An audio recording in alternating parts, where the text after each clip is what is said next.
আসসালামু আলাইকুম ওরহমতুল্লাহি তাআলা ওয়া বারাকাতুহু। সুপ্রিয় মুসলিম ভাই ও বোনেরা, দেশে এবং প্রবাসী যে যেখান থেকে আমাকে দেখছেন, সবাইকে আন্তরিক অভিনন্দন এবং মোবারকবাদ।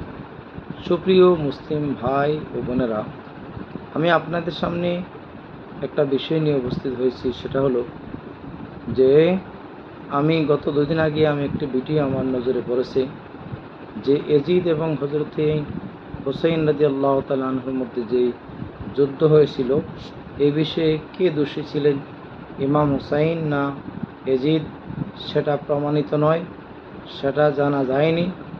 এই মর্মে একজন তথাকথিত একজন হুজুর একটা ভিডিও দিয়েছে। সেই ভিডিও দ্বারা উনি সুকৌশলী যে এজিদের প্রশংসাই গাওয়ার উদ্দেশ্যে আমার মনে হয় সে এটা বলতে চাচ্ছে।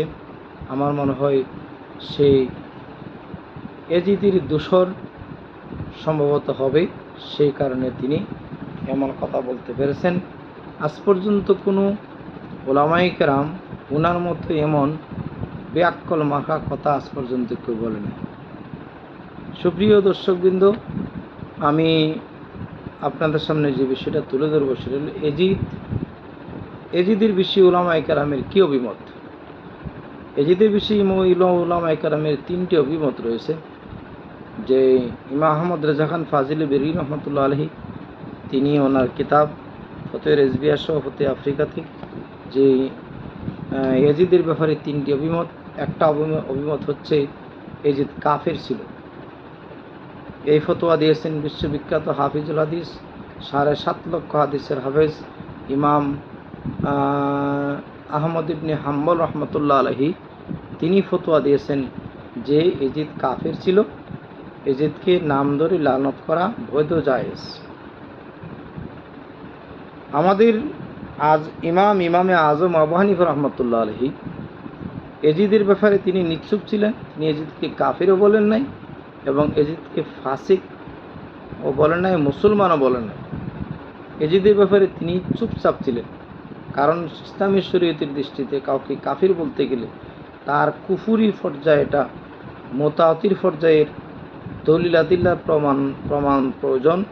সেজন্য মোতাওয়াতির পর্যায়ের কোনো দলিল পাওয়া যায়নি, সে কারণে ওনাকে তিনি কাফির বলেন নাই এবং ওনাকে তিনি মুসলমানও বলে নাই। তিনি চুপচাপ ছিলেন।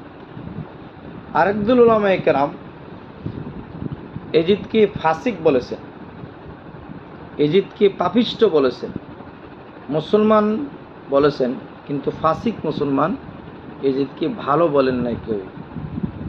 এজিদকে আজ পর্যন্ত 1300 বছর ধরে কারবালার ঐতিহাসিক ঘটনার পর থেকে আজ পর্যন্ত এজিদকে কেউ ভালো বলে নাই, এজিদের সাফাই কেউ গায় নাই।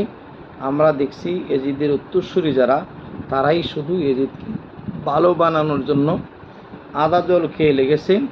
এই জন্য আমি বলবো, মুসলিম ভাই বোনেরা, আপনারা সাবধান হন। এজিদ কি করে নাই, ইসলামের ইতিহাস যদি আপনি খুঁজেন, কারবালার ঐতিহাসিক ঘটনা যদি দেখেন যে এজিদ কি করে নাই, যত মন্দ কাজ আছে এই মন্দ কাজগুলির মধ্যে এজিদ করে নাই এমন কোনো কাজই ছিল না। সুতরাং আমি বলতে চাই, এজিদ পাপিষ্ট, মালাউন, তার নাম ধরে উলামায়ে কেরাম লানত করেছেন। আমরা সুন্নি মুসলমান, আমরা এই ব্যাপারে সজাগ থাকতে হবে। এজিদকে যারা সাফায় গায়, এজিদকে অনেকে রাদিয়াল্লাহু তাআলা আনহু বলে, এজিদকে অনেকে বলে 100 রাকাত নফল নামাজ পড়তো, কোরআনে হাফিজ ছিল, মুহাদ্দিস ছিল, এই সমস্ত সব ভুয়া ভানোয়াট। এজিদ ছিল বেনামাজি, পাপিষ্ট, বেরোজাদার, মদখুর, শরীয়ত বিরোধী কর্মকাণ্ডকারী। আমরা সেই এজিদ এবং এজিদের দোসর থেকে আমাদেরকে সাবধান থাকতে হবে। এই বলে আমি আমার সংক্ষিপ্ত কথা এখানে শেষ করছি। আসসালামু আলাইকুম ওয়া রাহমাতুল্লাহি ওয়া বারাকাতুহু।